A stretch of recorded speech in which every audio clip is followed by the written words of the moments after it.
특별히 오늘부터 13주 동안은 온 교회가 같은 본문으로 이제 말씀을 상고합니다. 우리 어른 예배도 다니엘, 또 우리 중고등부도 다니엘, 우리 어린 자녀들도 다니엘 1장 같은 내용으로 이렇게 나가게 될 것입니다. 가정 예배를 염두에 두기 때문입니다. 가정 예배를 매일 드리시는 집도 여러 분 있음을 제가 보고 깜짝 놀랐습니다. 예전에는 드렸지만 지금 이런저런 사정으로 쉬고 계시는 집들도 많이 계십니다. 또 아예 엄두를 내지 못하고 그냥 마음은 있는데 시작을 못하는 그런 가정들도 또 많이 계신 줄로 압니다. 그래서 어떤 상황이든지 금년 오늘 첫 주일부터 잘 이렇게 시작할 수 있도록 교회가 지금 여러분들을 도와드리려고 합니다. 오늘 제목을 한번 따라해 주시기 바랍니다. 새해 결심. 오늘 다니엘서 1장의 역사적 배경을 잠깐 여러분들에게 말씀드립니다. 솔로몬이 죽은 후에 왕국이 둘로 분열이 되었습니다. 북쪽의 북왕국 이스라엘, 남쪽의 남왕국 유다. 북쪽에는 경건한 왕이 단 한 명도 나오지를 않았습니다. 물론 선지자들이 활동했었죠. 여러분이 잘 아시는 엘리야, 그리고 그 다음 엘리사. 그런데 백성들은 듣지 않았고 들으려고도 하지 않았습니다. 결국 주전 722년에 하나님께서는 아시리아라고 하는 제국을 통해서 북왕국을 멸망시키셨습니다. 완전히 역사에서 사라지고 말았습니다. 남왕국은 어떻습니까? 북왕국보다는 좀 나았습니다. 역시 왕들이 거역하고 배반하고 배신하고 그럴 때마다 하나님께서는 중간중간에 아사 왕이라든지 요시야 왕이라든지 이런 괜찮은 왕들을 통해서 신앙 개혁을 일으켜 주셨습니다. 그러나 역시 저들도 마찬가지였습니다. 결국에는 주전 605년에 바벨론의 느부갓네살 왕이 남왕국을 침공하고 그 후에 23년 동안 4차례에 걸쳐서 이제 유다 백성을 멸망시키십니다. 나라는 망하고 성전은 불에 타고 백성들은 포로로 끌려가게 되었습니다. 포로로 끌려간 그들은 하루의 고된 일과를 마친 후에 바벨론 강변에 앉아서 예루살렘 곧 시온을 그리워하면서 울었지요. 그 내용을 잘 담고 있는 시편이 137편입니다. 그리고 그 가사를 가지고 만든 미국의 유명한 팝송이 보니엠이 부른 By the Rivers of Babylon 이라고 하는 그런 노래지요. 그리고 클래식 오페라 중에는 이탈리아의 작곡가 주세페 베르디가 쓴 오페라 나부코, 거기에 나오는 히브리 노예들의 합창, 그것이 그들의 애환을 잘 담고 있습니다. 이 오페라의 제목 나부코는 느부갓네살의 이탈리안식 이름입니다. 느부갓네살을 주제로 한 그런 오페라이죠. 이 왕은 매우 노련한 정치가였습니다. 그 당시 바벨론은 세계 최대의 제국이었습니다. 영토는 점점 늘어가고 있었고, 그리고 피정복민들의 숫자도 그만큼 커져가고 있었습니다. 제한된 군대로 이 많은 영토와 사람들을 어떻게 효과적으로 다스릴 수 있을 것인가? 잘못하면 폭동이 일어나면 이제 국가의 힘이 그런 대로 많이 낭비될 수 있기 때문에 정복당한 각 민족 그 포로들 중에서 스마트한 소년들과 청년들 중에서 몇 사람씩 뽑아가지고 바벨론 궁에서 운영하는 그 학교에 넣어서 이 아이들을 바벨론 사람으로 훈련시키는 것이었습니다. 이 발탁된 젊은이들을 이제 잘 키워서 그들로 하여금 자기 동족들을 다스리도록, 그렇게 함으로써 폭동도 미연에 방지하고 있을 수 있는 여러 가지 혼란을 이제 막아보고자 하는 그런 아이디어였습니다. 그래서 유대인들 가운데서 발탁된 4명이 바로 다니엘과 그의 세 친구들이었습니다. 3년 동안 바벨론식 교육을 철저하게 받아야만 했습니다. 마치 우리 미국에서 태어나고 여기서 자라나는 우리 자녀선들이 이제 미국 학교에 다니면서 이름도 미국 이름을 짓고, 그리고 교육을 받다 보면 생각이 어떻게 돼요? 아메리카나이즈드 되죠. 껍데기는 여전히 한국인이지만 마음과 생각과 사고방식은 이제 미국 사람과 얼추 똑같게 바뀌는 것입니다. 느부갓네살은 일찌감치 그런 쪽에 이제 생각이 트인 것입니다. 그래서 다니엘과 그의 세 친구들도 이름이 바뀌었습니다.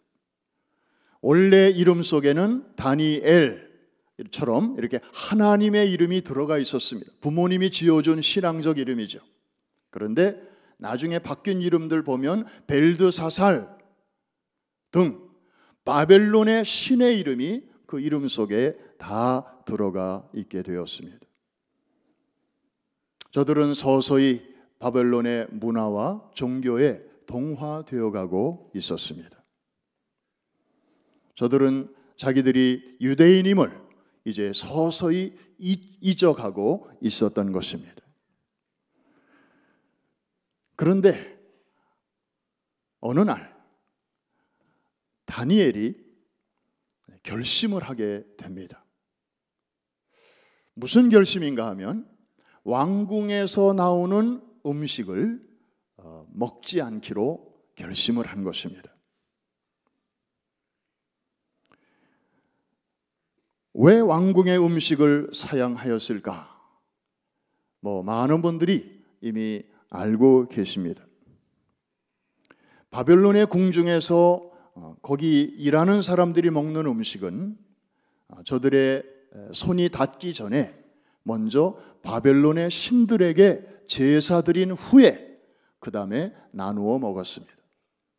바깥 사람들은 이런 사정을 잘 몰랐을 것입니다. 그러나 다니엘과 그의 친구들은 알았습니다. 왜? 그 궁중에서 운영하는 학교의 학생이었기 때문에. 이 사실을 몰랐을 때는 몰라도 알고 난 이상 다니엘은 신앙 양심상 우상에게 바쳐졌던 그 기름진 음식을 도저히 먹을 수가 없었습니다. 고린도전서 10장에 보면 이런 말씀이 기록되어 있습니다.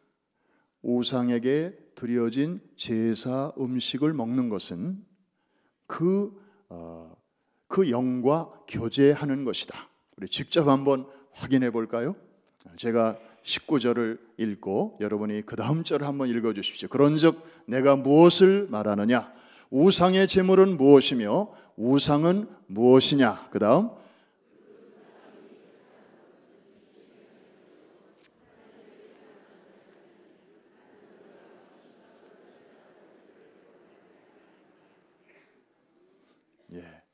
저기 놀라운 말씀이 기록되어 있습니다. 나는 너희가 귀신과 교제하는 자가 되기를 원치 아니하노라. 그냥 단순한 음식이 아니라는 거죠.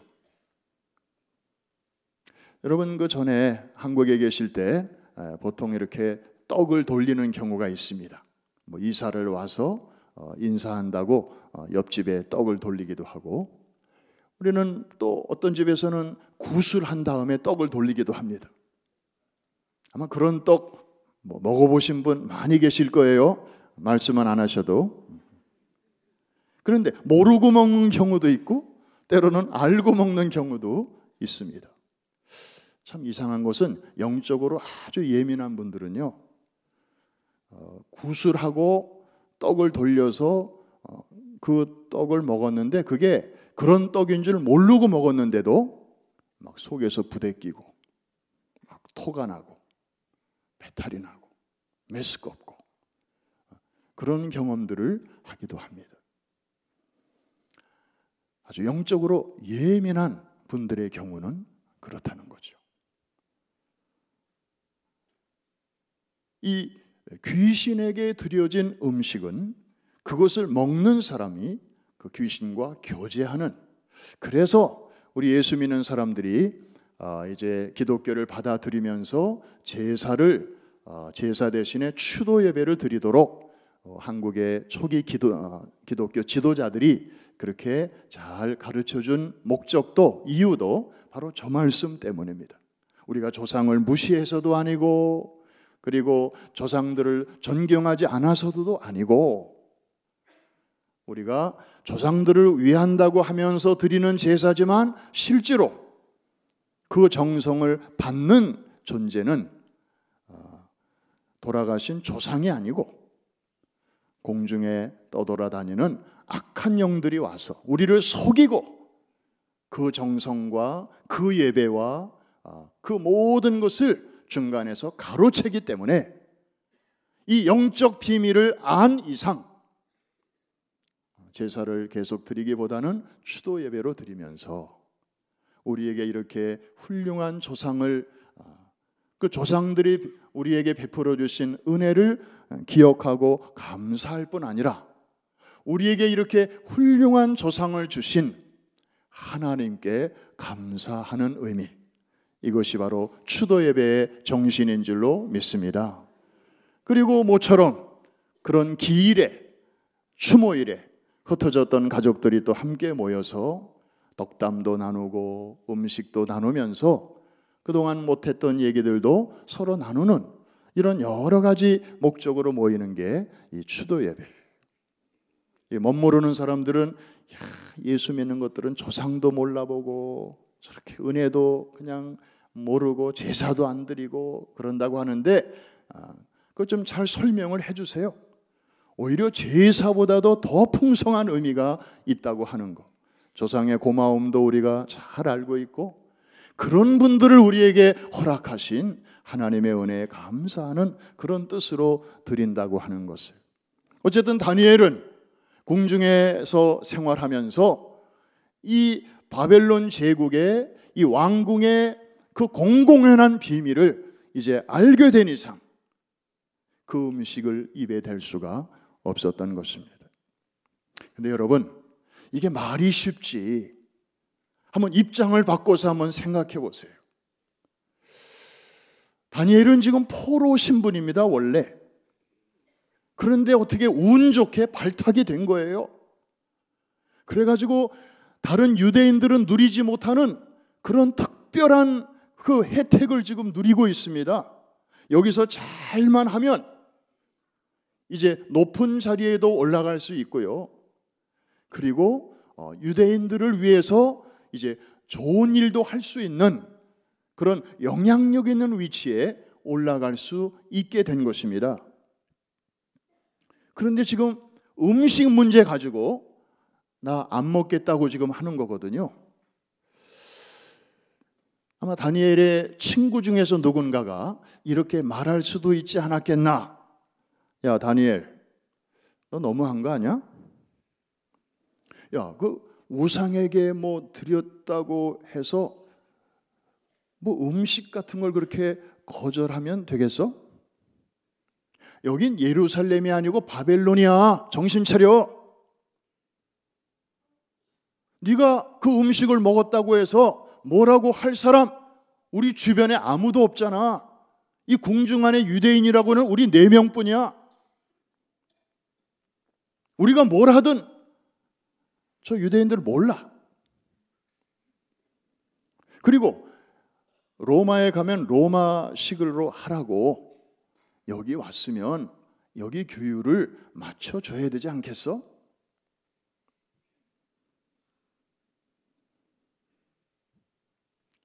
이 일만 잠자코 잘 넘어가면 뭐 저 사람들하고 부딪힐 일 없고, 그리고 그냥 여기서 잘만 참아내면 좋은, 그런 더 좋은 세상에 오는데, 그리고 우리가 좀 더 높은 위치에 올라가면 그 영향력을 가지고 우리 동족 유대인들을 위해서 더 잘 쓸 수 있잖아. 야, 이거 좀 그냥 넘어가자.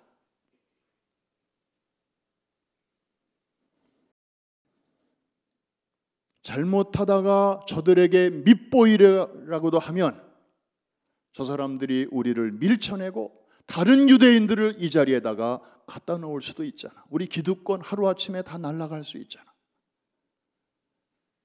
우리 좀 생각 좀 잘해보자. 아마 이 4명 중에 어느 한 명이라도 이런 생각을 할 수 있지 않았을까.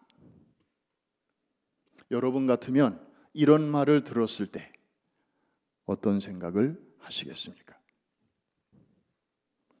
그런데 오늘 본문 8절에 보니까 다니엘은 뜻을 정하여 라고 기록하고 있습니다. 마치 시끄러워!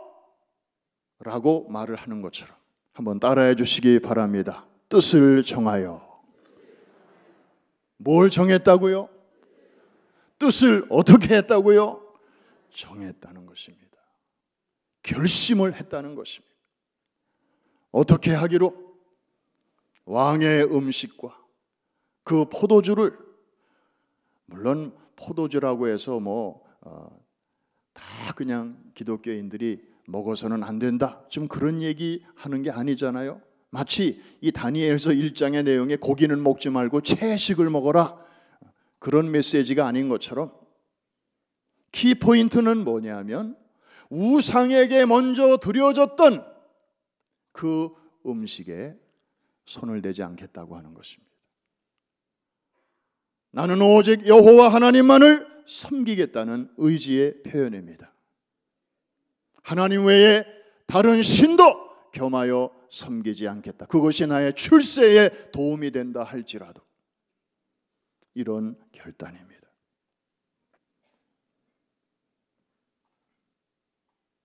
어떻게 보면 작은 일입니다. 우리끼리도 얘기할 때 그러잖아요. 야, 먹는 거 가지고 왜 그래? 우리끼리도 먹는 거 작은 일이에요. 먹을 때 누가 뭐라고, 야, 너무 뭐냐, 먹지 마, 살쪄. 그러면 우리 예민해지잖아요. 먹는 거 가지고 그래. 우리 스스로 그걸 아주 사소한 일로 여기는 거예요. 그런데 그 사소한 일에 대해서 누가 참견할 때 우리 되게 기분 나쁩니다. 개도 먹을 때 이렇게 자꾸 간섭하면 싫어해요. 그러니까 어떻게 보면 이건 작은 일이에요. 그런데 다니엘은 나중에 보면 그의 세 친구들까지 이 작은 일 앞에서 뜻을 분명히 정했습니다. 할렐루야. 뜻을 정했다는 것은 원칙을 정했다는 것이고 원칙 있는 삶을 살았다는 것입니다. 오늘은 이렇게 하고 내일은 저렇게 하고 이 모임에서는 이렇게 하고 다른 모임에 가면 또 저렇게 하고. 여러분 주변에 있는 사람들이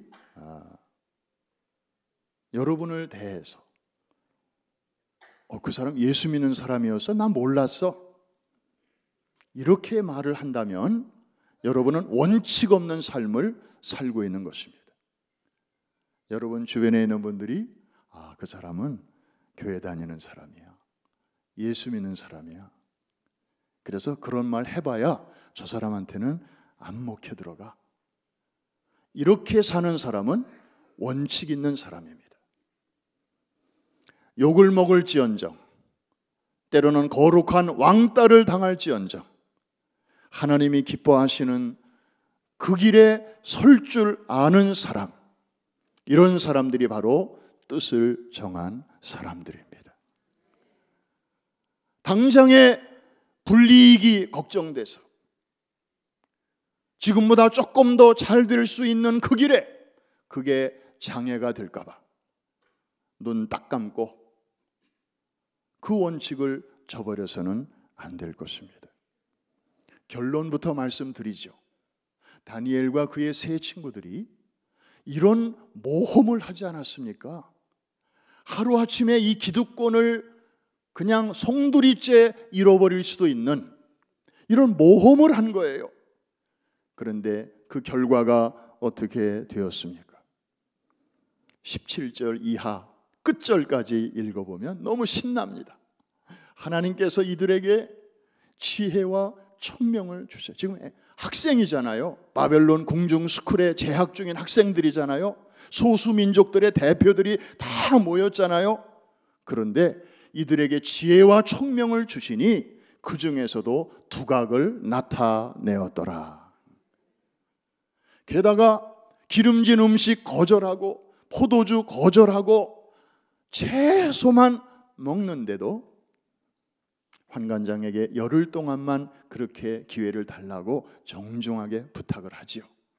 열흘 후에 우리가 얼굴이 초췌해지고 그냥 핏기가 없고 그러면 우리는 괜찮지만 우리를 감독하는 당신이 위태로워질 테니까 그때가 되면 우리가 궁중의 음식을 그때 가서 먹겠습니다. 열흘만 한번 테스트해 주십시오. 점잖게 예의 바르게 환관장에게 부탁을 했죠. 이거 우리 배워야 됩니다. 나 예수 믿는 사람이기 때문에 나는 그렇게 못해. 그리고 뻣뻣하게 그렇게 주장한 게 아니에요. 아주 예의를 갖추어서 그분의 입장도 생각하면서, 그러면서도 자신 속에 있는 신앙의 표현을 그대로 잘 한 것입니다. 할렐루야. 우리에게 이런 지혜가 필요해요. 신앙생활 할 때, 믿지 않는 자들과 더불어 살아갈 때. 이걸 유대인들의 탈무드에 보면 이런 지혜를 가리켜 곡선으로 직선을 그리는 처세술이라고 말해요. 근데 우리는 직선은 직선이고 곡선은 곡선이지 어떻게 곡선으로 직선을 그리냐? 이게 생각 자체가 뻣뻣한 사람들은 이게 이해가 안 되는 거예요. 그런데 다니엘과 그의 세 친구들은 자신들의 신앙적 입장을 견지하면서도 주변 사람들에게 예의를 갖췄습니다.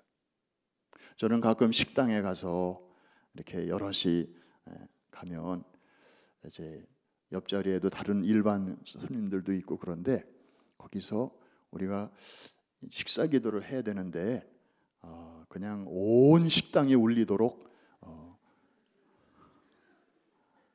대표 기도 가끔 할 때가 있잖아요. 너무 미안한 거예요.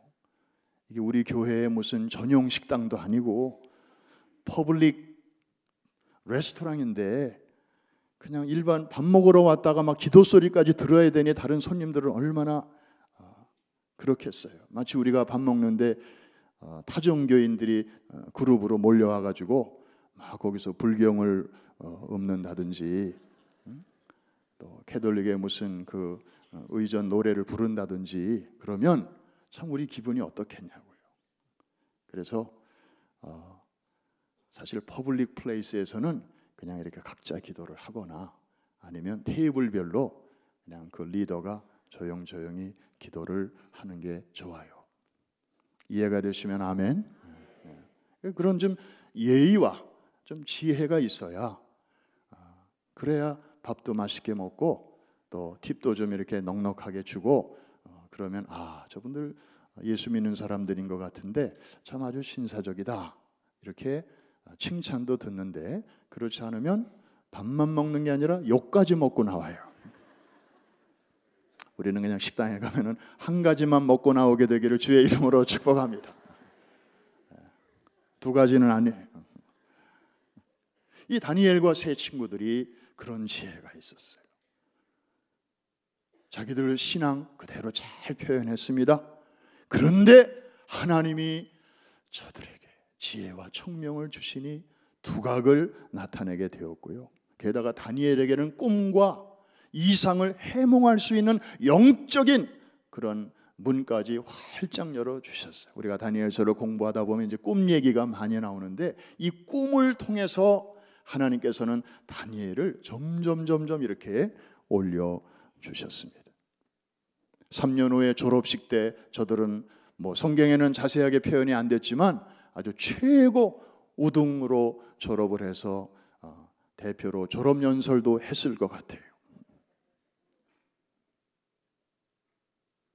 저들은 작은 일에서부터 하나님을 위한 원칙에 충실했더니 하나님께서 저들의 가는 길을 열어주셨습니다. 할렐루야. 특별히 다니엘은요, 이 포로 신분 아닙니까? 출발이. 그리고 외국 땅에 지금 살고 있잖아요. 그런데 70여 년 동안 살면서 이때부터 이렇게 높은 위치에서 하나님의 은혜를 받았습니다. 오늘 지금 당시 왕이 바벨론의 느부갓네살 왕 아닙니까? 이탈리안식으로 말하면 나부코. 이 나부코 왕 시절부터 다니엘이 이렇게 승승장구해서 1장 21절 마지막 절에 보니까 고레스 왕 원년까지 그가 있더라 그랬습니다. 고레스 왕은 바벨론이 망하고 그 다음에 우뚝 선 그 다음 제국입니다. 메데 페르시아 제국의 왕이죠. 그러니까 이 다니엘은 하나님이 그를 높여주셨을 뿐만 아니라 그의 위치를 얼마나 확고부동하게 하셨는지 왕들이 바뀌면서도 그의 위치는 바뀌지 않았고, 더 놀라운 사실은 제국이 바뀌는데도 그의 위치가 견고했다고 하는 사실입니다. 할렐루야. 하나님이 높여주시면 낮출 자가 없으며 하나님이 낮추시면 높일 자가 없는 줄로 믿습니다. 작은 일에서부터 하나님 편에 섰더니 하나님께서는 그런 자에게 은혜를 베풀어 주셨습니다. 오늘 사건의 결론은 한마디로 사무엘상 2장 30절에 기록된 말씀처럼 나를 존중히 여기는 자를 내가 존중히 여기리라. 오늘 저 말씀이 결론입니다. 한번 따라해 주시기 바랍니다. 나를 존중히 여기는 자를 내가 존중히 여기고 나를 멸시하는 자를 내가 경멸하리라. 큰 일에서만 저렇게 할 게 아니라 작은 일에서부터 저 원칙을 지킬 때, 그렇게 살기로 결심할 때, 특별히 새해를 맞이하여 새해 첫 주일부터 우리가 뜻을 정할 때 하나님께서는 금년 2019년 한 해에 여러분을 주실 줄로 믿습니다. 여러분을 지켜 주실 줄로 믿습니다. 제국이 변하고 세상이 변하고 왕들이 변하고 모든 것이 변하는 와중에 소용돌이 속에서도 주의 이름으로 일컬음을 받는 당신의 귀한 백성들 생명싸개로 보호해 주시고 하나님께서 친히 안전지대에 그를 높이 두실 줄로 믿습니다. 이제 말씀을 마칩니다. 한국의 한 여론조사 기관에서 올해가 기해년인데 새해 결심에 대한 설문조사를 했습니다. 전체 응답자 중 95%가 새해 결심을 했다 이렇게 응답을 했는데요, 넘버원이 뭔가 했더니 전에는 그냥 다이어트를 하겠다, 살을 얼마 빼겠다, 무슨 수를 써서라도 그렇게 하겠다, 이게 이제 항상 넘버원이었는데 금년에는 내용이 좀 바뀌었답니다. 건강을 위한 운동, 이게 1순위, 그 다음에 외국어 공부, 자격증 등 자기 개발은 두 번째, 그리고 다이어트, 이것이 세 번째, 네 번째가 저축, 그리고 금연, 이런 내용들이 뒤를 이었다고 하는 것입니다. 그러니까 단기간 내 무작정 체중을 줄이겠다, 전에는 이렇게 사람들이 대들었는데 이게 잘 안 되니까, 그리고 이제 무리한 일이 자꾸 생기니까 이제 사람들이 정신 차리고 오히려 운동을 하면서 몸의 밸런스를 유지하면서 체중도 빼고 건강도 유지하고 몸매도 유지하는 이런 쪽으로 트렌드가 바뀌고 있다는 것입니다. 우리 프라미스 교회 성도들의 새해 결심, 우리가 같이 해야 할 것이 한 가지 있다면 가정예배입니다. 가정예배입니다. 가정예배입니다. 일주일에 단 한 번으로 시작할 수 있습니다. 주일날 저녁에 온 식구, 우리가 말하는 온 식구라고 해서 꼭 애들, 손자, 손녀까지 다 포함하는 건 아닙니다. 어떤 가정은 온 식구래야 부부 단둘일 수 있습니다.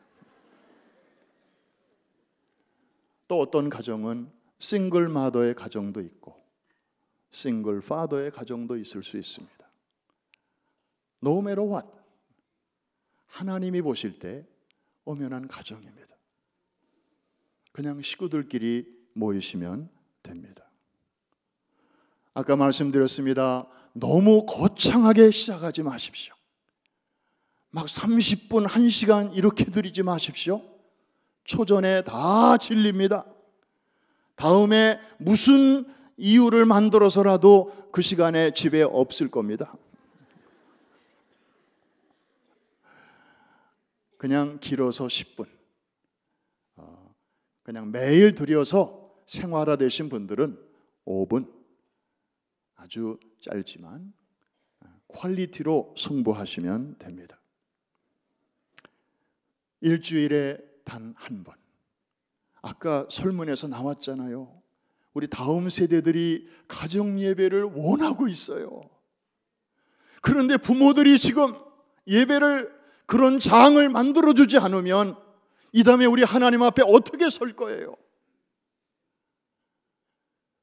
드리자고 하는데 애들이 안 오는 거는 그거는 어쩔 수 없지만 애들이 저렇게 원하는데도 부모가 이래서 안 되고 저래서 안 되고, 이거는 가정에서 부모가 해야 할 가장 중요한 그 본분을 우리가 게을리하는 것입니다. 하나님이 축복하실 수가 없습니다. 한 번 더 따라해 주시기 바랍니다. 나를 존중히 여기는 자를 내가 존중히 여기고 나를 멸시하는 자는 내가 경멸하리라. 다니엘과 그의 세 친구들은 그 어려운 여건 속에서, 그리고 그 센시티브한 상황 속에서 잘못하면, 밉보이려고도 하면 자기들이 겨우 누리고 있는 이 기득권과 이 베네핏과 이 정말 돈으로도 살 수 없는 놀라운 찬스와 오퍼튜니티를 하루아침에 잃어버릴 수도 있었지만 그 왕궁의 규율을 어겼다는 이유로 저들은 믿음의 길을 선택했고 원칙 있는 삶을 고수했습니다. 하나님께서 그런 자들을 축복해 주신 이야기가 바로 다니엘서에 가득합니다. 오늘 이 우리가 교회에서 드리는 예배에도 우리 주님이 이곳에 기쁨으로 임재해 계신 줄로 믿습니다. 이 임재의 기쁨과 감격과 그리고 능력을 이제는 여러분의 가정으로까지 익스텐드 하게 되시기를 주의 이름으로 축원합니다. 놀라운 일들이 우리 교회를 통해서 하나님께서 지난 한 해에도 크고 놀라운 일을 행하셨듯이 여러분의 가정을 통해서도 크고 놀라운 일들을 여전히 행하여 주실 줄로 믿습니다.